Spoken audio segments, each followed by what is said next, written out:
Assalamualaikum warahmatullahi wabarakatuh. Saya Julia Rahmi, CGP Angkatan 7 dari SMK Negeri 1 Jenib, Kabupaten Biren. Pada kesempatan ini, saya akan memaparkan koneksi antar materi modul 1.4. Di bawah bimbingan pengajar praktik Ibu Ermawati dan fasilitator Ibu Umi Masruroh. Kesimpulan mengenai peran saya dalam menciptakan budaya positif di sekolah. Seorang guru yang baik harus memiliki kemampuan dalam mewujudkan budaya positif di sekolah. Budaya positif tersebut dapat dijalankan dengan menerapkan konsep-konsep inti seperti budaya positif, memahami motivasi perilaku manusia berkaitan dengan hukuman dan penghargaan, posisi kontrol seorang guru, pembuatan keyakinan sekolah atau kelas, dan penerapan strategi 3 restitusi dalam penyelesaian masalah.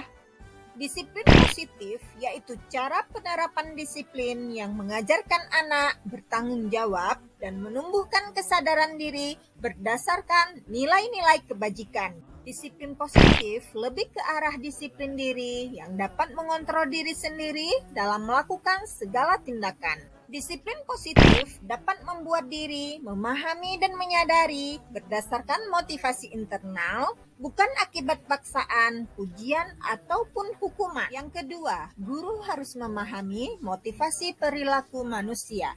Terdapat 3 motivasi perilaku manusia. Di antaranya, motivasi untuk menghindari ketidaknyamanan atau hukuman.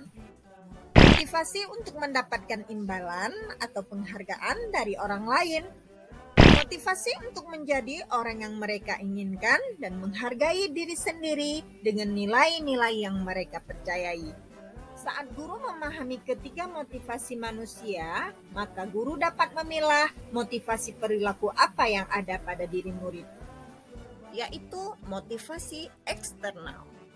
Peran guru adalah untuk meningkatkan motivasi internal siswa, yaitu untuk menjadi orang yang mereka inginkan dan menghargai diri sendiri dengan nilai-nilai yang mereka percaya. Sebaiknya, guru menghindari hukuman dan pemberian penghargaan berlebihan agar meminimalisir motivasi eksternal dari dalam murid. Yang ketiga, posisi kontrol seorang guru. Terdapat 5 posisi, di antaranya: yang pertama, penghukum, pembuat rasa bersalah, teman, pemantau, manajer. Pada posisi manajer, guru berbuat sesuatu bersama murid, mempertanggungjawabkan perilakunya, dan mendukung murid agar dapat menemukan solusi atas permasalahannya sendiri. Kemudian, posisi manajer mengacu pada restitusi yang dapat menjadikan murid sebagai manajer bagi dirinya sendiri, sehingga tercipta identitas positif pada diri murid. Yang keempat, guru membuat keyakinan kelas atau sekolah. Guru berperan dalam mewujudkan terbentuknya keyakinan sekolah atau kelas dengan adanya kesepakatan antara guru dan murid. Keyakinan sekolah atau kelas berupa pernyataan universal yang mudah diingat, dipahami, dan harus diterapkan dalam lingkungan sekolah. Yang ketiga, posisi kontrol seorang guru. Terdapat 5 posisi, di antaranya: yang pertama, penghukum, pembuat rasa bersalah, teman, pemantau, manajer. Pada posisi manajer, guru berbuat sesuatu bersama murid, mempertanggungjawabkan perilakunya, dan mendukung murid agar dapat menemukan solusi atas permasalahannya sendiri.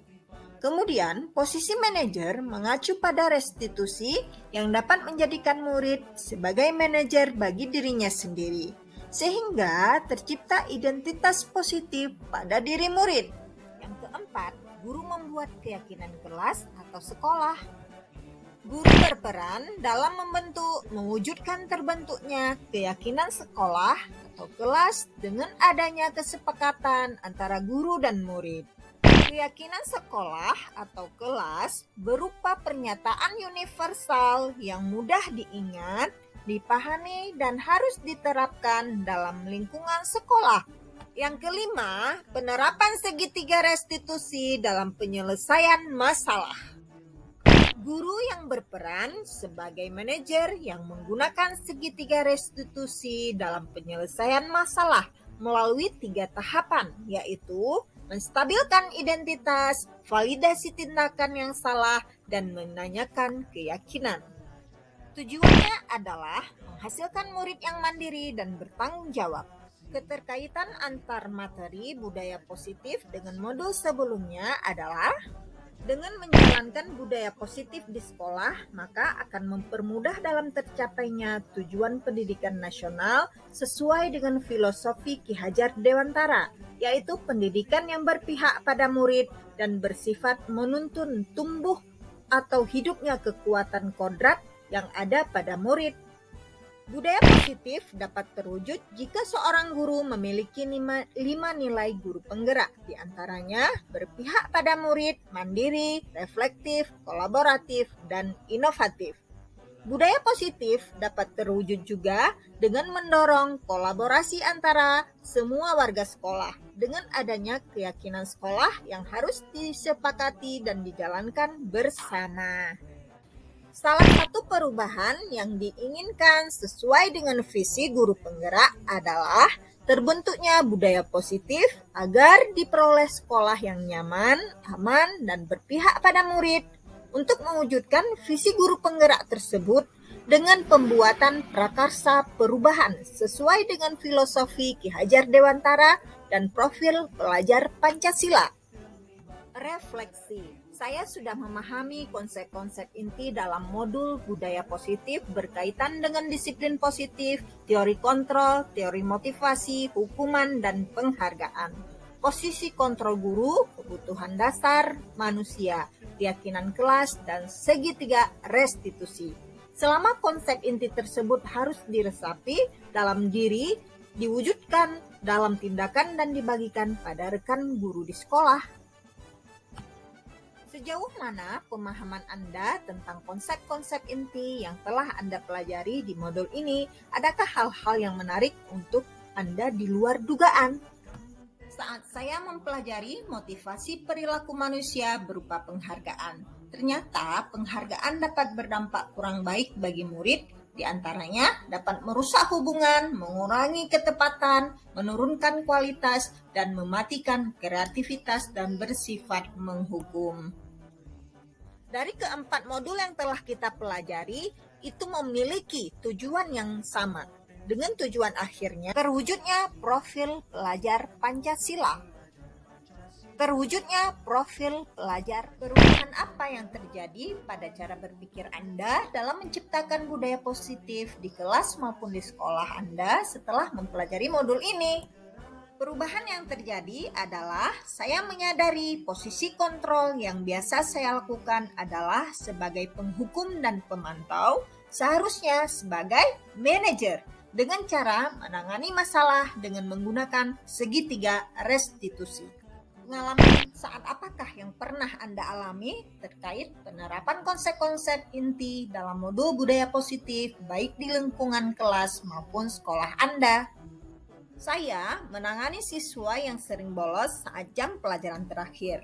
Saya juga menggunakan langkah-langkah dalam segitiga restitusi, yaitu menstabilkan identitas, validasi tindakan yang salah, dan menanyakan keyakinan. Bagaimana perasaan Anda ketika mengalami hal-hal tersebut? Perubahan apa yang terjadi pada cara berpikir Anda dalam menciptakan budaya positif di kelas maupun di sekolah Anda setelah mempelajari modul ini? Perasaan saya sangat termotivasi untuk terus memperbaiki diri sesuai dengan nilai-nilai budaya positif di sekolah. Menurut Anda, terkait pengalaman dan penerapan konsep-konsep tersebut, hal apa sajakah yang sudah baik? Adakah yang harus diperbaiki? Hal yang baik menurut saya adalah sudah mulai munculnya motivasi internal pada murid. Untuk melaksanakannya, budaya positif sesuai dengan nilai-nilai kebajikan yang diyakini. Dan yang harus diperbaiki adalah posisi kontrol. Seorang guru harus berperan sebagai manajer. Sebelum mempelajari modul ini, ketika berinteraksi dengan murid berdasarkan posisi kontrol, posisi manakah yang paling sering Anda pakai, dan bagaimana perasaan Anda saat ini? Posisi apa yang Anda pakai, dan bagaimana perasaan Anda? Sebelum mempelajari modul ini, posisi kontrol yang saya gunakan yaitu sebagai penghukum dan pemantau. Perasaan saya saat itu, saya selalu diliputi perasaan bersalah karena harus memberikan hukuman atau konsekuensi jika anak berbuat kesalahan. Dan setelah mempelajari modul ini, saya mulai menerapkan posisi manajer dalam penyelesaian masalah. Perasaan saya menjadi sangat tenang dan saya mulai menyadari pentingnya komunikasi yang efektif untuk menumbuhkan rasa tanggung jawab pada diri murid. Sebelum mempelajari modul ini, pernahkah Anda menerapkan segitiga restitusi ketika menghadapi permasalahan murid Anda? Jika iya, tahap mana yang Anda praktekkan dan bagaimana Anda mempraktekkannya? Hal yang baik menurut saya adalah sudah mulai munculnya motivasi internal pada murid. Untuk melaksanakannya, budaya positif sesuai dengan nilai-nilai kebajikan yang diyakini. Dan yang harus diperbaiki adalah posisi kontrol. Seorang guru harus berperan sebagai manajer. Sebelum mempelajari modul ini, ketika berinteraksi dengan murid berdasarkan posisi kontrol, posisi manakah yang paling sering Anda pakai, dan bagaimana perasaan Anda saat ini? Posisi apa yang Anda pakai, dan bagaimana perasaan Anda? Sebelum mempelajari modul ini, posisi kontrol yang saya gunakan yaitu sebagai penghukum dan pemantau. Perasaan saya saat itu, saya selalu diliputi perasaan bersalah karena harus memberikan hukuman atau konsekuensi jika anak berbuat kesalahan. Dan setelah mempelajari modul ini, saya mulai menerapkan posisi manajer dalam penyelesaian masalah. Perasaan saya menjadi sangat tenang dan saya mulai menyadari pentingnya komunikasi yang efektif untuk menumbuhkan rasa tanggung jawab pada diri murid. Sebelum mempelajari modul ini, pernahkah Anda menerapkan segitiga restitusi ketika menghadapi permasalahan murid Anda? Jika iya, tahap mana yang Anda praktekkan dan bagaimana Anda mempraktekkannya? Pernah, namun saya hanya menggunakan satu tahapan saja, yaitu menstabilkan identitas dengan memberikan pertanyaan. Setiap orang pasti pernah berbuat kesalahan, atau tidak ada manusia yang sempurna. Selain konsep-konsep yang disampaikan dalam modul ini, adakah hal-hal lain yang menurut Anda penting untuk dipelajari dalam proses menciptakan budaya positif baik di lingkungan kelas maupun sekolah? Hal lain yang penting dipelajari dalam proses menciptakan budaya positif adalah melakukan kolaborasi antara sekolah dan orang tua murid. Agar budaya positif ini jangan hanya dilakukan di kelas atau sekolah saja, namun juga di rumah, agar menjadi suatu kebiasaan atau karakter saat berada di lingkungan sekolah atau di lingkungan manapun. Terima kasih sudah menyaksikan video ini, semoga bermanfaat dan menjadi motivasi buat teman-teman lainnya. Terus tergerak, bergerak, dan menggerakkan komunitas pendidikan Indonesia. Wassalamualaikum warahmatullahi wabarakatuh.